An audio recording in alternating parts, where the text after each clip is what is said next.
And we're coming to you live for the Built Ford Tough Studio. Boomer Esiason and Greg Giannotti. It's Boomer and Gio on the Fan. Simulcast across the country on CBS Sports Network. And wherever you are in the free Odyssey app. Good Monday morning. Mets with a nice little weekend out there in Sacramento. The offense finally wakes up yesterday. They are 10-5. They've got a really, really good start going on. The Yankees have their issues, especially with the starting pitching. Bullpen not great. Couple of guys there that are performing. They need more. We've got a Knicks playoff series set. We know when game one is going to be. It's going to be the Detroit Pistons Saturday night, 6 o'clock. So we are finally here with the NBA playoffs. We will preview this week. And yesterday we had an incredible finish to the Masters, a Saturday and Sunday in Augusta that was just so up and down and peaks and valleys and volatile and entertaining. And Rory McIlroy gets a career grand slam. And it wasn't easy, and he breaks down on the 18th green sobbing. Happy to have you back, Boomer. Good morning. How are you? Yeah, good morning, Jay. Happy to be back. And I will say, in regards to Rory McIlroy, what's amazing to me is social media is amazing to me. It is. And it's the amount of people that were either hoping that he was melting down yesterday or was somehow trying to undercut the fact that he was one of 6 players that in the history of the game has won a Grand Slam. In major-wise is just shocking to me. I'm like, I was riveted, and I'm on an airplane, and I'm riveted to this thing, and it was remarkable. And then I was able to come back last night. CBS Sports Network actually reran the whole thing, nice, so I could see it again, and just because I was so locked into it, and it was great. It was great, and I'm actually happy for Rory. He was one of the guys that stayed with the PGA Tour. Bryson DeChambeau started to fall off. Justin Rose came back in the mix again. And I look, anybody that wants to undercut the way he won because that maybe he had a couple bad shots here or there, he made some miraculous shots yesterday. And the fact that he's like I said, one of those 6 guys, it's him, Tiger Woods, Jack Nicklaus, Gary Player, Ben Hogan, and Gene Sarazen. How anybody can undercut what Rory McIlroy has done in his career at the age of 35 is remarkable to me. Yeah, I mean, he's not one of my favorite golfers, but I wanted him desperately to win yesterday because it's history.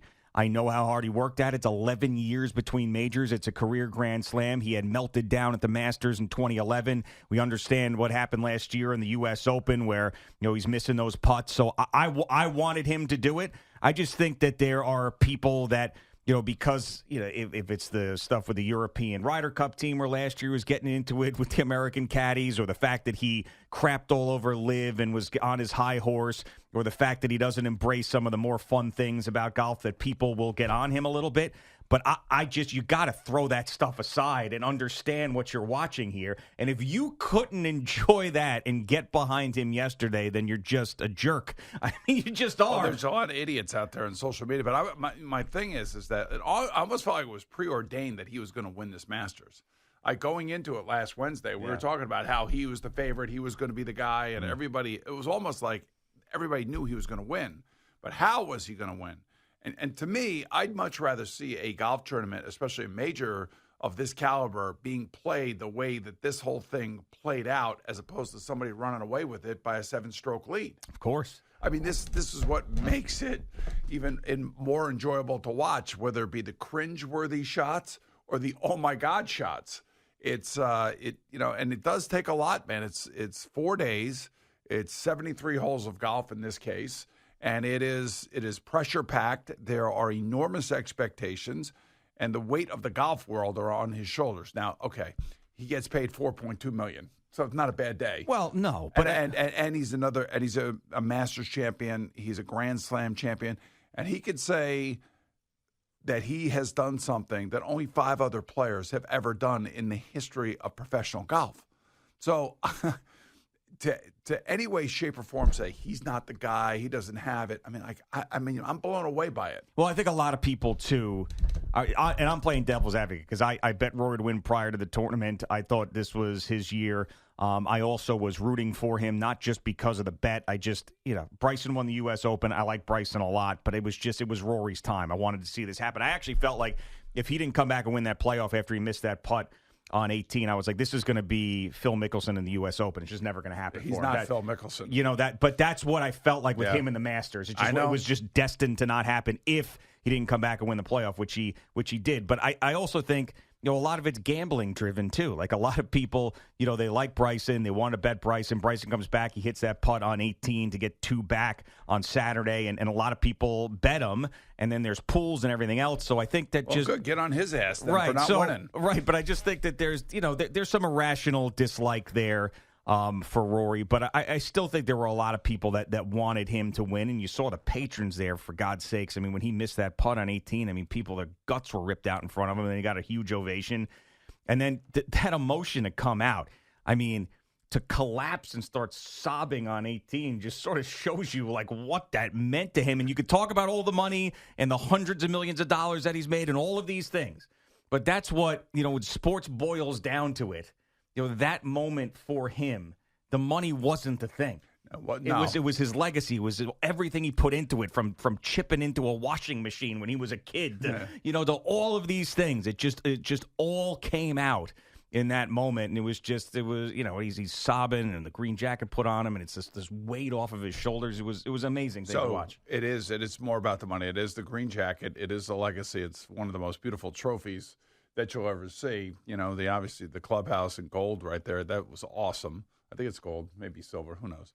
But it's a great looking trophy. And then, when you think about like a guy's career arc, like he's 35, he still has like 7 or 8 really good years. He looks like he's in great shape. Well, Justin Rose is 44. Right. He looks like, but the Masters is one thing. Yeah, when you get to the U.S. Open, he could actually win the Open, obviously. Well, Justin Rose finished second in the Open Championship, too. Which is poor Justin Rose. Yeah. That's a whole nother story. Right. But I don't know. It just, for me, it was a very satisfactory way of winning. And by the way, his last shot in the overtime hole, that came inside of Justin Rose was a hell of a shot. Well, yeah, and that's the thing. Like, if anybody's saying, how he won it, to miss that putt, all right, first of all, he hits the shot in the bunker, which is amazing, on 18 the first time. And it's just the fact that happened. Then he hits a great bunker shot, and he's there, 7 feet, 6 feet to win the Masters, hits a terrible putt. Obviously, it got to him. He's completely devastated. To go back out, to go on the tee now, and to hit another perfect drive, be right back where he was. He was right back where he was. Yeah, look at you, man. And he goes and he hits that shot after Justin Rose puts it there and then spins it back to the hole.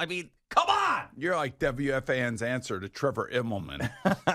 You're breaking it all down. I like it. Well, yeah. And I had, like I said, I cashed a Rory to win ticket. I cashed out on Saturday night my Corey Connors top 5 just in case he blew up, and he did. So I got that out of there. So it was a good one, and it was just awesome to watch. And for a guy like Justin Rose too, he essentially took 2 days off. Like, he goes out and he's 8 under after day one or whatever it was, 7 under, 8 under. And then he's just sort of farts around for 2 days and then comes out and shoots a 66 on Sunday. Is it a playoff? He deserves a lot of credit, too. That is amazing. And then the Bryson thing, it was everything going into Sunday. Rory Bryson, 2 different people. They played that clip of the 2 of them when they're on the range at some event, and someone said, what do you want to happen, Rory? He's like, I really want another shot at Bryson and what he did to me at the U.S. Open. And Bryson goes, to be fair, you did it to yourself. And everybody starts laughing. Yeah. And then Rory's just looking down at the ground and ticked off. So then he just, everybody's playing that stuff, and it's Rory Bryson.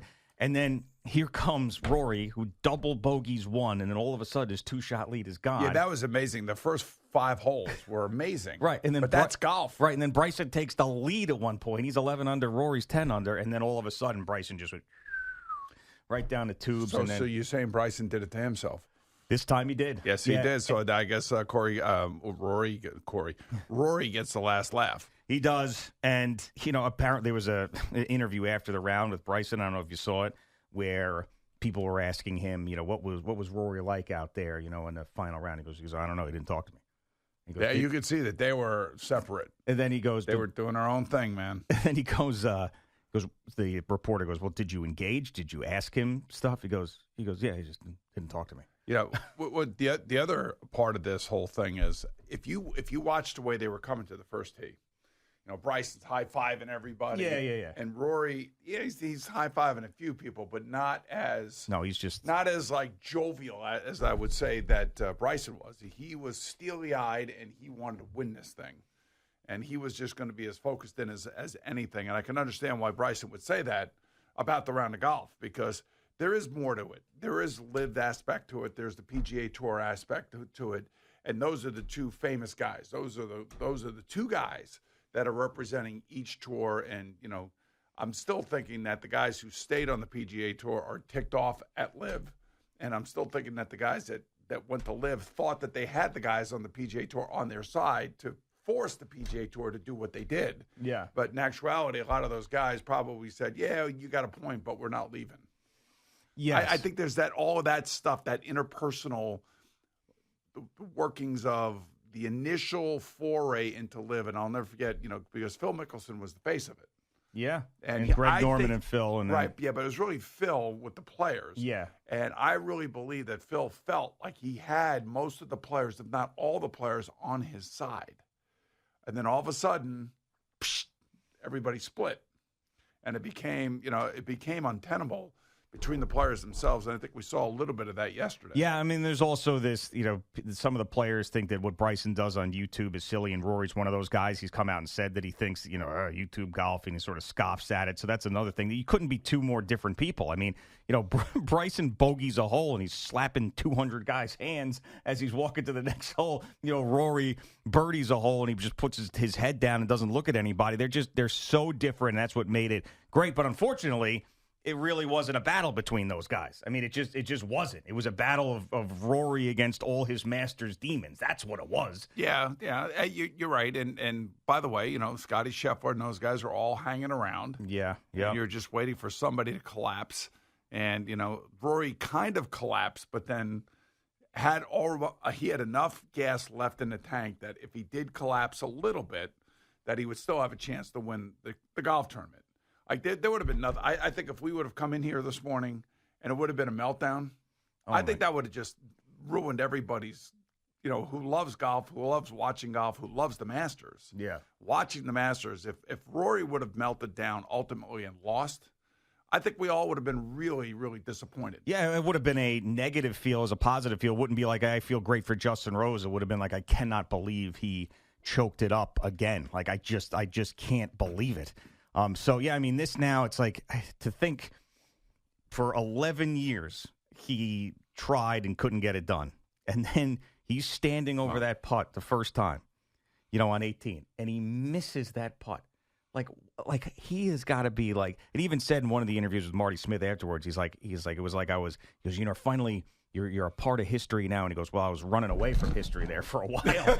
Like, he knew it. He does have a self-awareness about him, yes. Right. And then to come back and do that, now he gets to go back every year. He gets to be at the Champions Dinner. He's got his green jacket. He's just... It was awesome. It was... It was an awesome Masters. And for every one of us that play golf, love golf, we could totally relate to some of the stuff that he's gone through. Oh, God. I mean, which is why the sport is amazing. We're, that shot on 18 there, just take away, obviously there's pressure and everything. We understand that. But just that shot, like there's 50 guys I know that could hit a better shot than Rory did there, yes. But it's just like in that moment, the pressure and everything else, he ends up hitting it in the bunker, and it's mental warfare, man. It's absolutely mental warfare. That had to be one of the worst feelings ever for him as a golfer. Well, especially after what happened at the U.S. Open.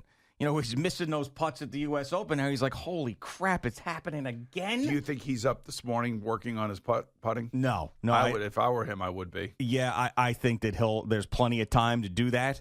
I think he's enjoying himself. And he said that he's not playing in the tour event coming up, the RBC Heritage. He's going to go back and hang out with his parents out there in Ireland and celebrate with them. I think he's going to take a breather and just sort of soak it in.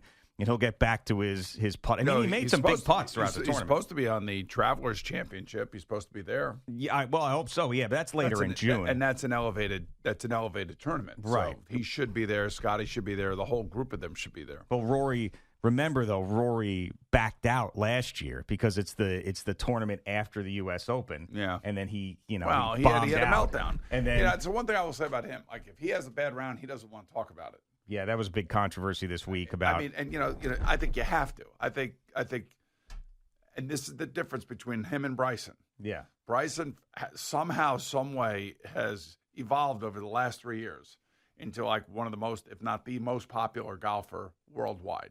Yeah, and Rory, because of his, I don't want to say demons, but I think because he doesn't want to talk about when he has a bad day, only wants to show up when he has a good day. That's a little rough too. Also for people who are lovers of golf, like stand there and take for what it's worth. Tell people why you played bad or why you missed the putt or something. Don't be afraid to talk about it. Yeah. Yeah, Shane Lowry actually. So he bogeyed the last 2 holes on Saturday, and then he's talking to the media afterwards, and they're asking him about Rory because he's leading. And he's like, I'm not going to stand here and talk about Rory for 30 minutes. He's I'm trying to win the Masters too. He's like, you know what? He's like, I'm fine with talking, but you need like a half hour. I'm pissed off right now. I'm going to say something stupid. He's like, we shouldn't be talking to me right after I walk off the 18th green. I'm pissed off. But that's the best time to talk to you. Yeah, no, of course. But it was wild. It was a lot of fun. Everybody was into it, and I'm sure the ratings will be pretty massive. I would think so with that leaderboard. I would think, and then with the way that it ended, and quite frankly, just the enormity of the event and going into it, and the fact that this is the first time every year that now you have the LIV golfers and the PGA Tour golfers on the same golf course. Yeah, I mean, it wasn't as cold as it had been. Yeah, but yesterday's round between those two players, that was cold. Yeah, without a doubt. All right, Boomer and Gio on the Fan and CBS Sports Network, just getting started on this Monday morning. Jerry joins us. Tell us about everything that's going on in sports.